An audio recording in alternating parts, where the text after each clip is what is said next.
लेकिन एक सेकंड তো তোদের তো অনেকদিন প্রাইভেট পড়াইলাম, সামনে তোদের ফাইনাল পরীক্ষা।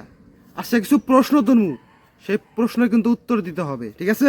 হ্যাঁ স্যার, ধরেন স্যার, আমার কাছে কোনো ব্যাপারই না।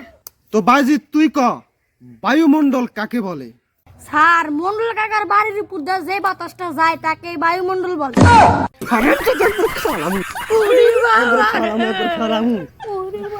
সঠিক উত্তর দিচ্ছি তাও ভাই। হারাম জাদা তোর এটা শিখাইছি, হ্যাঁ? আচ্ছা ঠিক আছে। আচ্ছা আবির তুই ক, টিকটিকি এত ছোট, কুমির এত বড় কেন? আরে স্যার, এত সহজ সহজ প্রশ্ন ধরেন কে? টিকটিকি একটু হলিস কম করে খাইছিল, কুমির একটু বেশি বেশি করে খাইছে, এজন্য তো টিকটিকি এত ছোট, কুমির এত বড়। কি একবার সঠিক প্রশ্ন কইছি? এটা করে জিবাটা গালা হাম একবার জিরা গালা। ও স্যার, বাকি ধরে শালার পাগল পরে তো ছাগল হয়ে যামু গারে।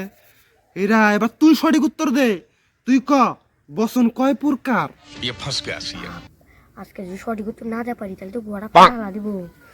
স্যার, বসন্ত দুই প্রকার।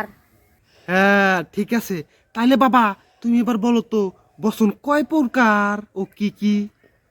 স্যার, একটা হলো অভিষেক বসন আর একটা হলো অমিতাভ বসন। ওরে আমার তো দাঁত কি নাই। স্যার, আমি তো সঠিক উত্তর দিছি, আমার এবারে কে? তগর মতো ছাগল আমি জীবনে পড়াই নাই, কত কত গরু পরে আমি মানুষ বানা হালা দিছি, আর তগরে মানুষ বানান পারলাম না। স্যার, আঙ্গবাতে গরুটা আছে না, আপনি কাইনা দেবনি, আপনি মানুষ বানানি এমনি। শালা রে কি সাথে না পারা তো আমি পাগল হয়ে যাবো গা।